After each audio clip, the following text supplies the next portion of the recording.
It's November 11th. Welcome back to the Squashcast. I'm your host, Rob Beaumont, joined once again by Jesse Engelbrecht. How's it? Looking forward to dissecting the World Championships that just took place recently. Fantastic tournament. A lot of feedback on Twitter. A lot of people talking about it. Great to see it live on BT Sport. So yeah, we're gonna kind of start and see where we go from here. Absolutely, yeah. And we're going to start with the first three rounds more or less go together because, as you said before we started recording, this was more or less a standard tournament for the first three rounds. We didn't see any massive upsets, but round one we saw Cameron Pilley go out to Kareem Ali Fatih 3-1, and that's a bit of a shame for Cam. But what did you think? Yeah, no, because he had that big breakthrough towards the end of last season. He's had a real few tough first round draws. I think 2 or 3 times against Mohamed ElShorbagy in the first round, and we'll talk about Qatar towards the end. But he's also got Mohamed ElShorbagy in Qatar, so no rest for Pilley, I'm afraid.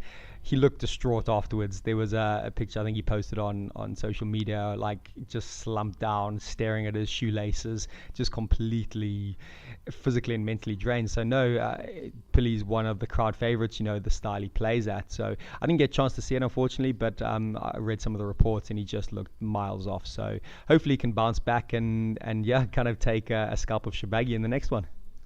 Yeah, and the first I knew of the result was that picture as well on his own social media.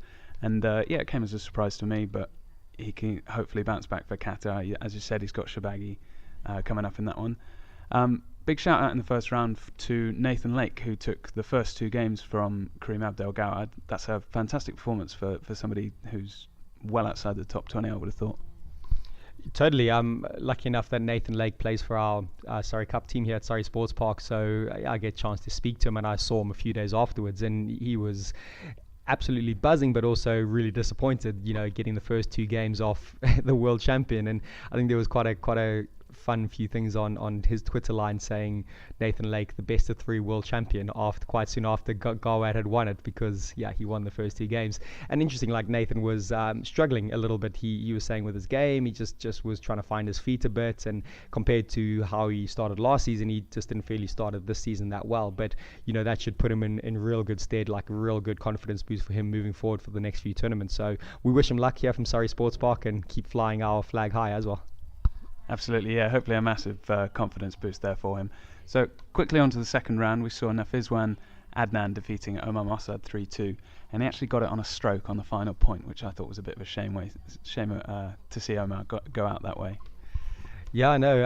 I think I definitely tipped Omar for some big things the season ahead, and he just hasn't quite kind of got up to gear and hasn't got up and running yet. So Adnan's been knocking at that door for a while, and I'm not too surprised, if I'm honest. Like he's such a true professional, does all the right things well. He really pushed, I think it was Steve Coppinger in the last tournament, like just lost out 3-2 to him. So a little bit of a breakthrough for Adnan, and it'll be interesting to see if that's a little bit of a platform for him going on to the next tournament.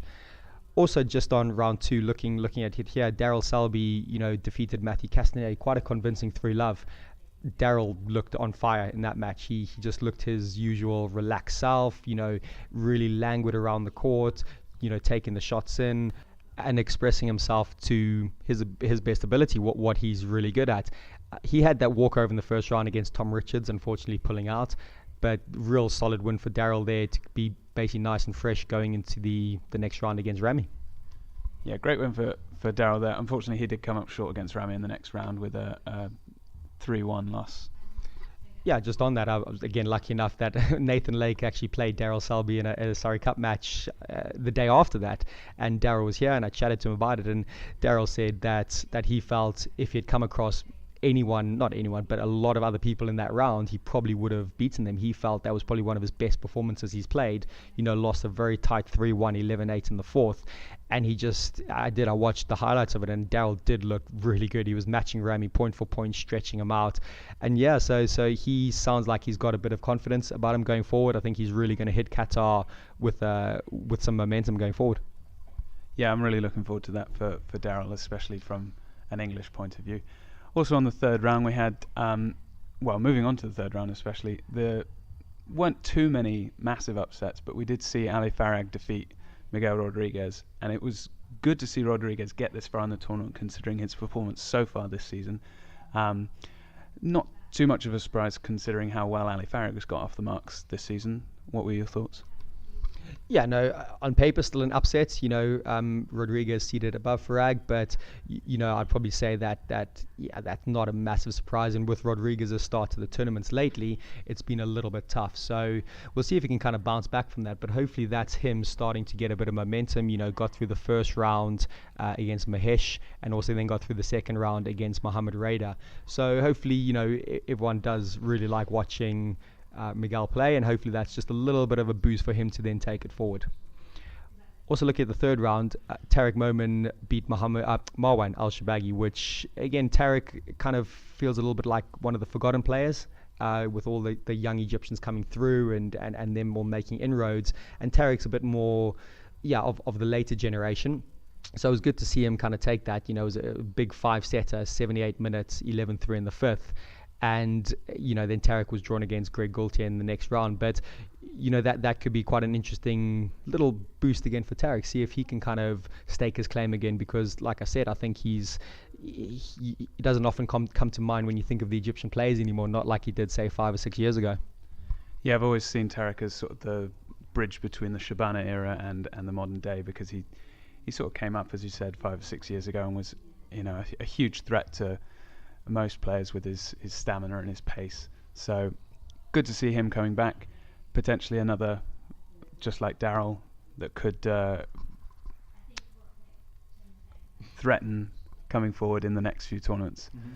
So if we move now on to where the tournament really kicked off, which was the quarterfinals, and you had quite a few things to say about the quarterfinal match between Mohamed ElShorbagy and Ali Farag when I spoke to you the day after, because I missed it unfortunately, but you read up on it afterwards as well. Well, yeah, I think if anyone watched what was happening in Al Aram, there was quite a bit of controversy between the two players, where basically I think ElShorbagy was calling Farag a cheat and kind of telling him that he's a thief, and it was very controversial. Ali Farag, crowd favorite, very popular player. He won the Fair Play Award last year or something along those lines. So really interesting, like someone like Shorbagy was really threatened against him about what happened. And yeah, it kind of not boiled over in this tournament. Mohamed won, he beat him, but he was just so focused. He just had that look in his eye where he just wasn't gonna lose this match. Pretty much, he was on it. Beat him 3-love in 45 minutes, and even within the match, it was needle. They were following each other around the court, speaking in Arabic, like chantering at each other. And yeah, again, I'm not sure. I've heard a few rumors that Farag has maybe lost that little bit of innocentness that he had when he came in, like spent all his time in Harvard and came into the first year, and it almost seems like he's got a bit more streetwise in inverted commas, and it might be boiling over a little bit, picking up a few controversial doubles, and that's where I think Mohamed ElShorbagy was getting really upset with him, and yeah, basically accusing him to his face of being a cheat and being a thief. So we'll see how that one plays out in future, and see if Ali Farag is going to kind of, I don't know, be everyone's favorite player again at the end of the season. It doesn't look like so far, but he's that in between where he probably has to still stand up for himself and still kind of stake his claim as a young player, but transferring into like the senior ranks. And it almost seems like if he doesn't, he's going to lose some points in some big matches. That's just my impression of maybe why he's pushing the boundaries of those rules a little bit. Yeah, and I'd also be interested to hear what you think about whether all this criticism towards him is actually warranted. Do you see any of this yourself as he's playing? He took those couple of doubles in Al Haram, but came out quite quickly afterwards on social media and did basically apologize, held his hands up and said, listen, I just played through it. Whether that's something, hindsight and trying to kind of soften the blow, you just don't know. Was he doing that just to kind of get everyone back on his side? I'm 50-50. I have seen things that he wouldn't have done last season, so I'm seeing a little bit of that creep in. And again, whether it's him being a bit more streetwise, can you call it that in those terms? Maybe that's what he needs to do to break into the top 4, top 5. Is it really down to the player to call a double, or is it more for the ref to decide? it's such a. I would like to think hard in the heat of battle. I think I would have let the ref decide most of the time. Give the ref a bit of benefit of the doubt. They are a long way from the front of the court. Where they sit now is a good few rows back, quite high up. And if there's an exchange in the front corners, they're not going to see much. So whether it's the player being honest and putting his hand up and calling a double, that's going to be a really tricky territory. I think there's been some talk about video reviews for doubles. Don't think it's going to happen. I've heard a few reasons why it's not, and it's just interesting to see that might come into play. So no, I would like to see the players do it. I don't think it's going to happen. Yeah, I kind of agree with you there. I mean, I never played at any sort of level that these guys are having to compete at, but I'd like to think that if I was playing a more friendly game, I'd call it. But I really do think it is up to the referee, but it is the player. It's sort of their attitude to how they want to win. Do they want to win the right way, or do they want to win at all costs? At all costs, as you say.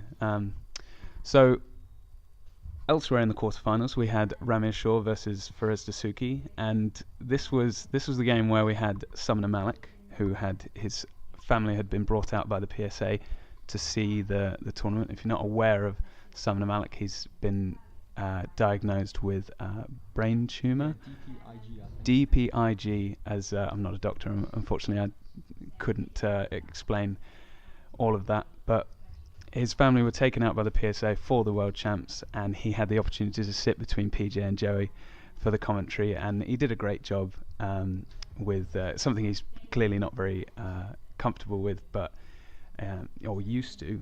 But because he's got his squash knowledge, it's the squash family, he knows what's going on, and he did a great job.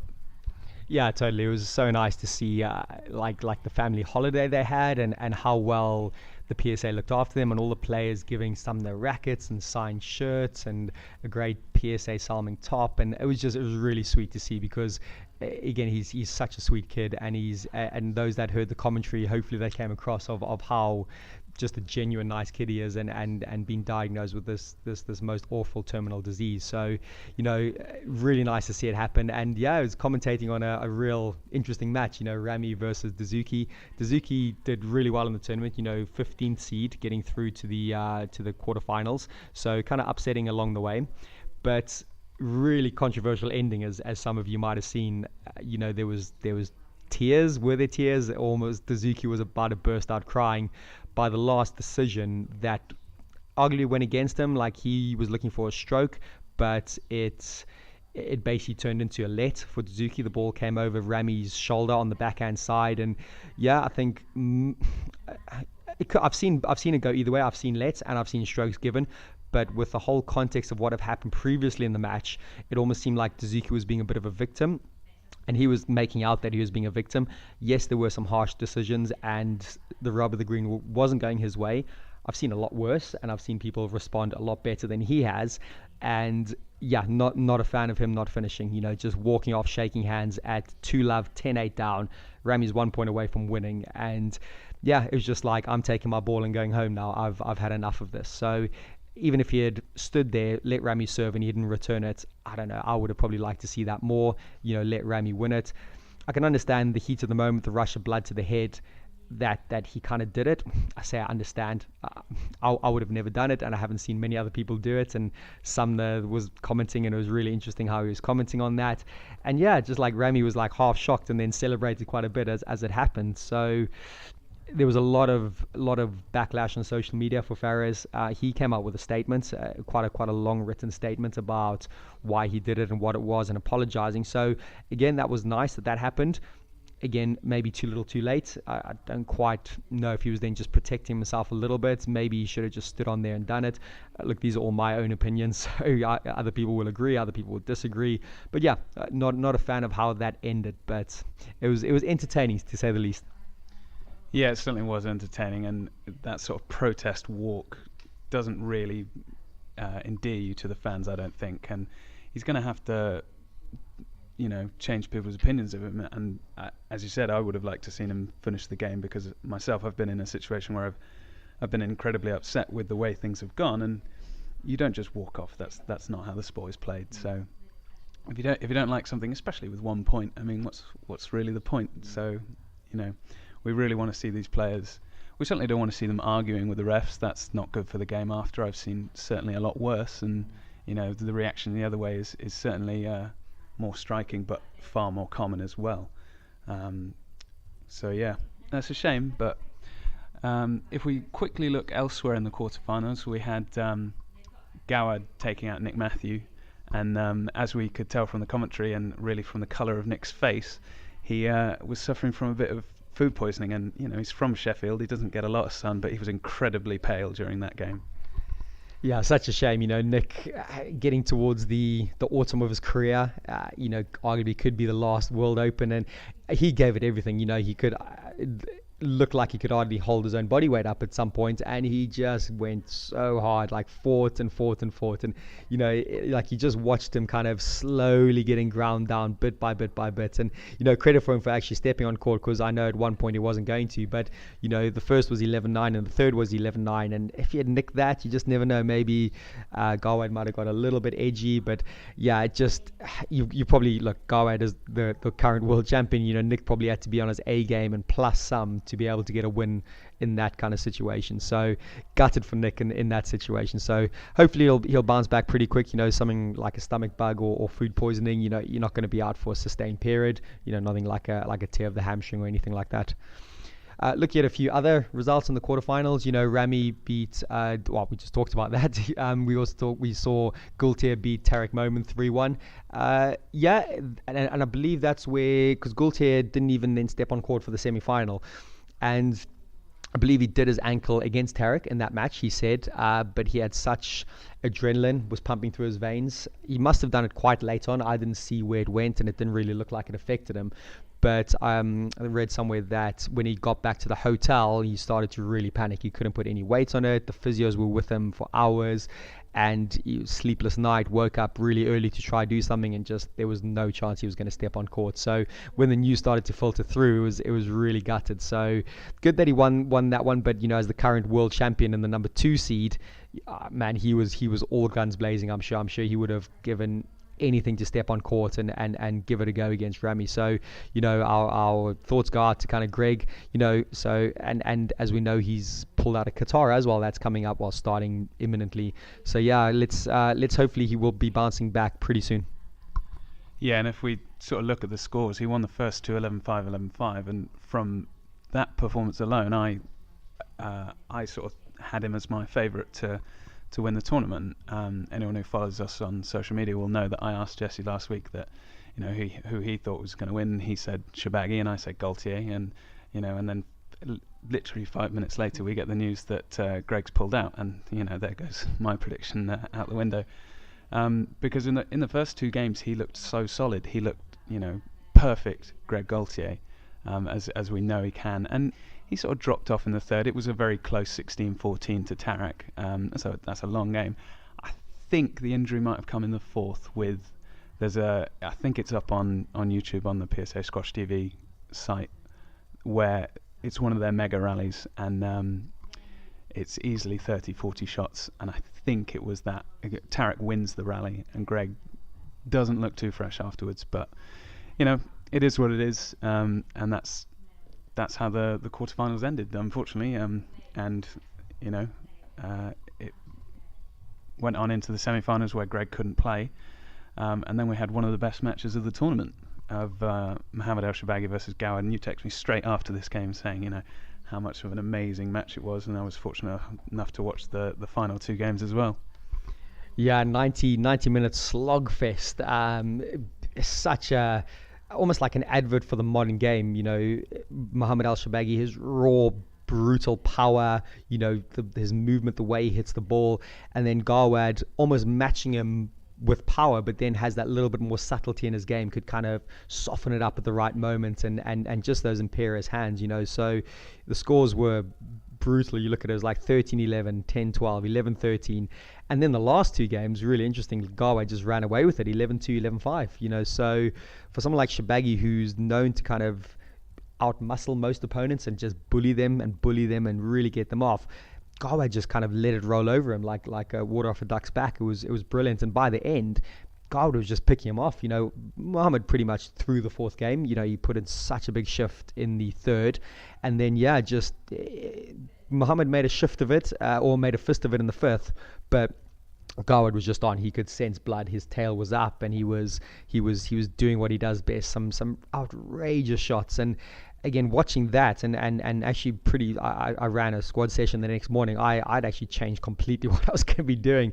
These guys are just going for so much. The amount of calculated risks these guys are going in. They are throwing the ball into the front, like on a half chance, and then following it up. And it's really to see that, again, inverted commas, the modern game, how that's changing. There's very little cat and mouse to the back of the court anymore. It's kind of like, let's beat you in the front, and they were both matching each other. So yeah, again, that for me was a real eye opener to really watch that match and see the shift in momentum, and just again how coaching methods might need to change, even how we coach movement patterns. It is essentially random. The game is so random, and I've said it now for a few times. It's so open and random, and it's exciting. It's maybe not one for the purists, if I'm honest. Like, there's some people talk about like, oh yeah, it's the game has had to be compromised for the TV and the modern kind of public who want all action and all that stuff. Yeah, I get that, but bloody hell, it's entertaining. I do like it, and the results it tends to throw up. Again, our predictions from at the start of the season and even during this tournament getting thrown out the window. And I would have said, like, ElShorbagy winning that third game 13-11, I would have said, yeah, no way. He's got it now. He's going to win this match. He's bullied him. He's physically all over him. And Garwood, with the body shape he has, you wouldn't have kind of backed him up to do it. But I think Garwood backs it up with some subtle hands. He's got that softness, that delicacy around the front that ElShorbagy might be missing. So, all credit to Garwood pulling that out, and arguably that was worth two semi-finals because we only could watch one. But just the quality that was on show, and the way it swung left and right, and just really good sportsmanship from both players. Mohamed really looking Garwood in the eye afterwards and giving him a hug basically, and congratulating him was really nice. And I didn't actually know it, but Garwood's the same age as Mohamed. I thought he was a little bit younger. And again, he's, as everyone knows, how he's really burst onto the scene this season. It's been phenomenal. Like, he's almost been the man in the shadows, and now he's kind of like going, he's the world champion. It's absolutely phenomenal.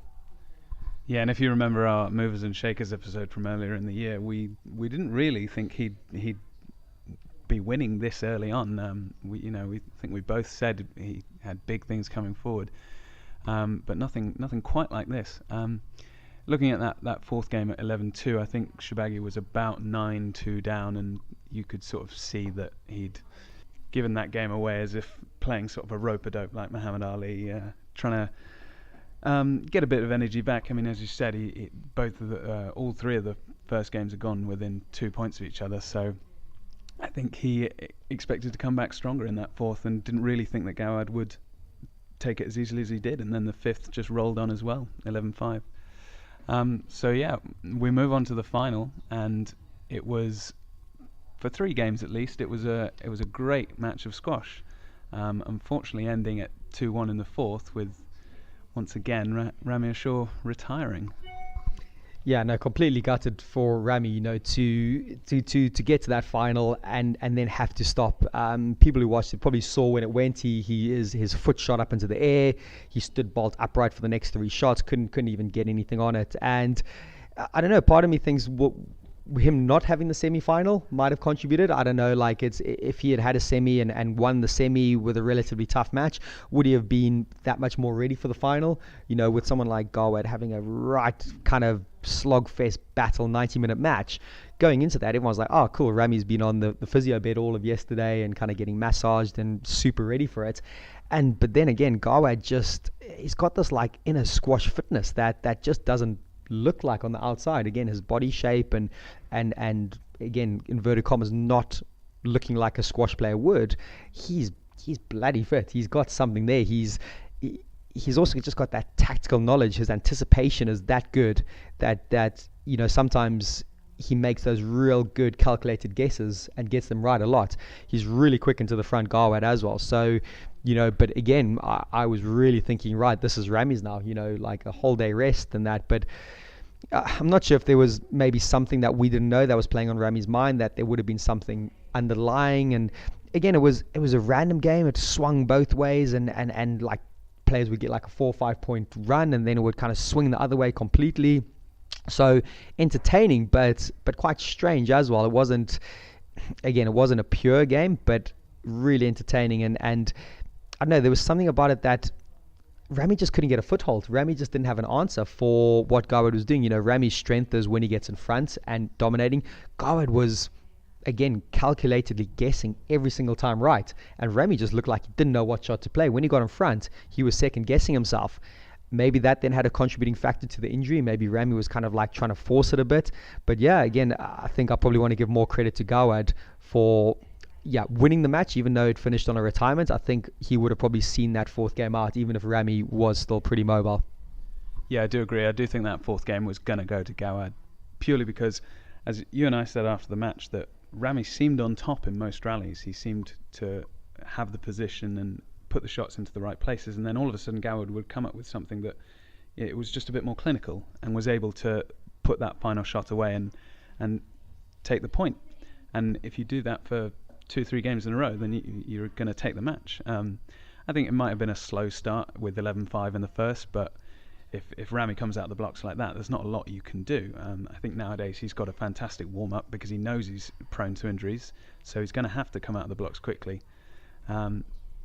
But when we see 11-6 and 11-7 in the second and third, it really shows that Gawad's got the kind of brain to turn things around, not easily, but he's able to take the match and ultimately take the championship. And as you said, I'm pretty confident he would have taken that fourth.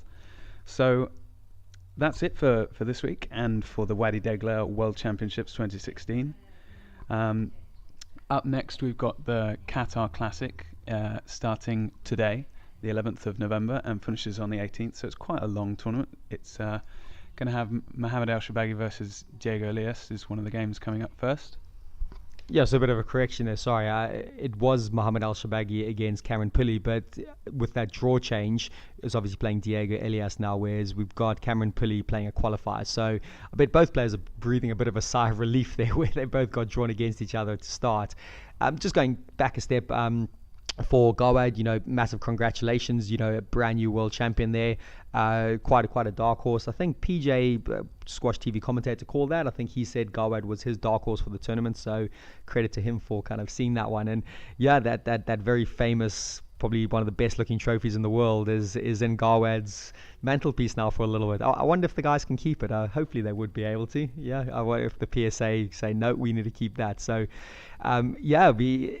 it'll be interesting to see how Gawad can kind of play with that mantle on him now as the world champion. He's always come in as a little bit of the dark horse, a little bit, all right, I'm the unseeded player, I'm the lower seed here, and just coming at it. So I don't think it'll affect him. He seems that kind of character that just takes everything on his stride. He doesn't look like anything gets on top of him, and he doesn't look like he gets too depressed if decisions go his way. He seems to be a real level kind of character. So it'll be nice to see how he kind of fares in Qatar and tournaments forward with that title on his head. So looking forward to it. Qatar starting, as we said, really soon. We're going to be watching it, and our next squash cast will probably be dissecting that as much as possible. So thank you all for listening. Thanks for the support, and yes, please keep spreading the word and retweeting and sharing and reposting and whatever these crazy kids do these days. I'm sure there's a Snapchat version someone can do for us as well. So cheers for now, guys. Yeah, says the man who knows more about Twitter than I do. Thanks very much for listening, everybody. We are obviously found on Facebook, YouTube, and Twitter, but we also have an Instagram account now, just for a bit more fun than anything serious. But if you want to find us, we're just the Squashcast on Facebook, Twitter, YouTube, and Instagram. Thank you very much, Jess, and we will see you next time.